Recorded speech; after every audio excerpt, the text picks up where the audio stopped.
আসসালামু আলাইকুম। আপনারা দেখছেন র্যান্ডম এডুকেশন। আপনাদের সাথে আছি আমি সজীব। থাকবো পুরো সময়টা জুড়ে। আজকে আলোচনা করব ষষ্ঠ শ্রেণীর ষষ্ঠ সপ্তাহের গার্হস্থ্য বিজ্ঞান অ্যাসাইনমেন্ট নিয়ে। এবার অ্যাসাইনমেন্টের নির্ধারিত কাজ হচ্ছে রচনামূলক প্রশ্ন এবং সংক্ষিপ্ত প্রশ্ন। রচনামূলক প্রশ্নটি হচ্ছে শিশুর বিভিন্ন বৈশিষ্ট্যের উপর ভিত্তি করে শিশুকালকে বিভাজন করার প্রয়োজন আছে কি, উত্তর সাপেক্ষে যুক্তি দাও। এবং সংক্ষিপ্ত প্রশ্নটি হচ্ছে 2 ক, বাবা মা শিক্ষককে কীভাবে সম্মান করা উচিত। তোমার শ্রেণীতে একজন দৃষ্টি প্রতিবন্ধী বন্ধু আছে, তার প্রতি তোমার আচরণ কেমন হবে তা বর্ণনা করতে হবে।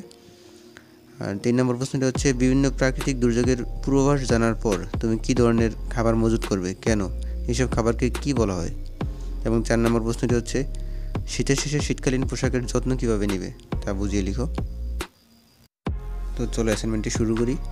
এবার শিরোনাম লিখবে পরিবার ও শিশু, ছোটদের শিক্ষা, খাদ্যাভ্যাস, পোশাকের যত্ন ও সংরক্ষণ। যেহেতু এখানে ছোট শিশুদের সম্পর্কেই বলা হয়েছে, সুতরাং আমরা শিরোনামটা এভাবে লিখে দেব। এরপরে মূল উত্তরে চলে যাই। এক নম্বর প্রশ্নটি হচ্ছে কীভাবে শিশুর বিভাজন করা সম্ভব কিনা বা করা যায় কিনা সে সম্পর্কে। চলো আমরা শুরু করি। শিশুকালকে বিভাজন করা মানে হলো শিশুদের মধ্যেও বৈষম্য সৃষ্টি করা। এতে করে তাদের মস্তিষ্কে বিরূপ প্রভাব পড়বে। শিক্ষার সুযোগ লাভ করা শিশুর মৌলিক অধিকার। অধিকাংশ দেশেই সামাজিক দায়-দায়িত্বের অংশস্বরূপ এবং অভিভাবকের দিক নির্দেশনা কিংবা রাষ্ট্রের বাধ্যতামূলক রাজনীতির আলোকে শিশুরা বিদ্যালয়ে গমন করে। এছাড়াও ক্ষুদে শিশুরা কিন্ডারগার্টেনে, প্লে গ্রুপে আনন্দ খেলার জন্য শিক্ষা গ্রহণ করে শৈশবকালীন প্রাথমিক শিক্ষাকে আলোকিত ও আনন্দময় করে তোলে। কিন্তু অনুন্নত দেশ বা পশ্চাদমুখী দেশে মাঝে মাঝে কিংবা প্রায়ই পিতামাতার সাথে শ্রম কার্যে অংশগ্রহণ করে অর্থ উপার্জনে জড়িয়ে পড়তে হয়। আমাদের দেশেও বিভিন্ন বৈশিষ্ট্যের শিশু রয়েছে, যাদের মধ্যে অটিস্টিক প্রতিবন্ধী শিশুরাও রয়েছে। তাই তাদের শিশুকালকে বৈষম্য না করে সবাইকে ভালো শিক্ষায় গড়ে তুলতে হবে, যাতে করে দেশে কোনো শিশুর বৈশিষ্ট্যগত দিক ফুটে না ওঠে। তবে তার বয়স অনুযায়ী শিশুদেরকে বিভাজন করা যেতে পারে, এতে কোনো বিরূপ প্রভাব দেখা দিবে না। এবার আমরা 2 নম্বরের সংক্ষিপ্ত প্রশ্নের ক নম্বর উত্তরটি দেখি। বাবা মা এবং শিক্ষকের প্রতি কীভাবে সম্মান করতে হবে সেটা লিখতে বলা হয়েছে। তো বাবা মার প্রতি শ্রদ্ধাশীল হতে হবে, বাবা মা যা বলে তা শুনতে হবে এবং পালন করতে হবে। বাবা মায়ের প্রতি যত্নশীল হতে হবে। বাবা মায়ের অসুখ হলে বা অসুস্থ হলে সেবা করতে হবে। বাড়ির কাজে তাদের সাহায্য করতে হবে। অর্থাৎ বাবা মা শিক্ষকের প্রতি আমরা এইসব কর্তব্যগুলো আমাদের পালন করা উচিত, আমরা এগুলো পালন করব। এবার আসি শিক্ষকের প্রতি সম্মানে।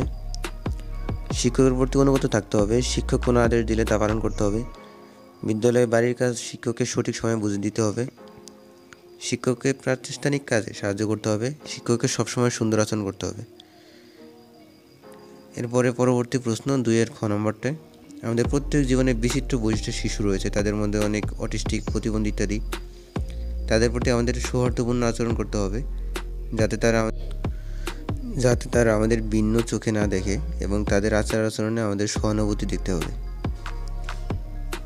যাতে তারা বুঝতে পারে তারাও আমাদের মতোই স্বাভাবিক জীবনযাপন করছে।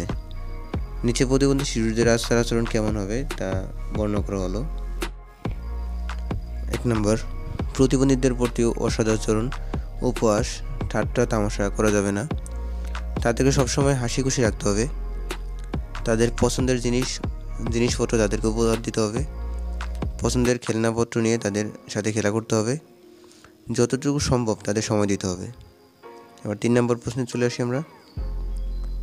3 নম্বর প্রশ্নটি হচ্ছে প্রাকৃতিক দুর্যোগের সময় পূর্বাভাস পাওয়ার পর কী করতে পারবে সে সম্পর্কে।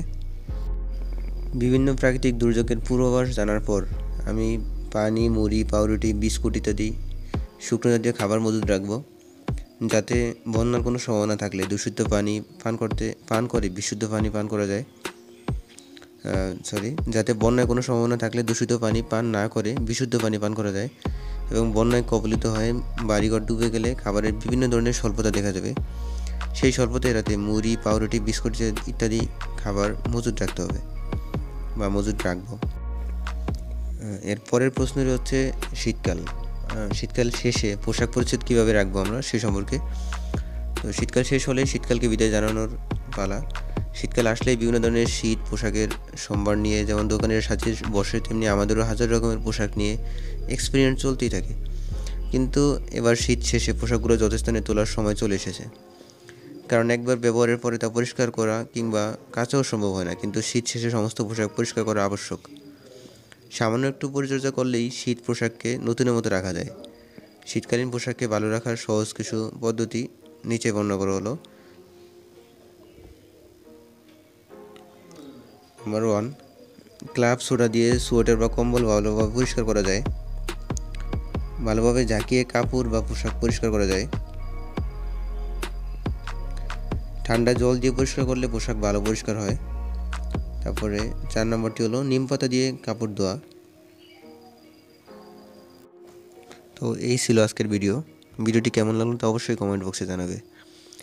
আর ভালো লাগলে লাইক করবে, আর পরবর্তী ভিডিও পাওয়ার জন্য সাবস্ক্রাইব করবে। যারা ইতিমধ্যে সাবস্ক্রাইব করেছে তাদের অসংখ্য ধন্যবাদ।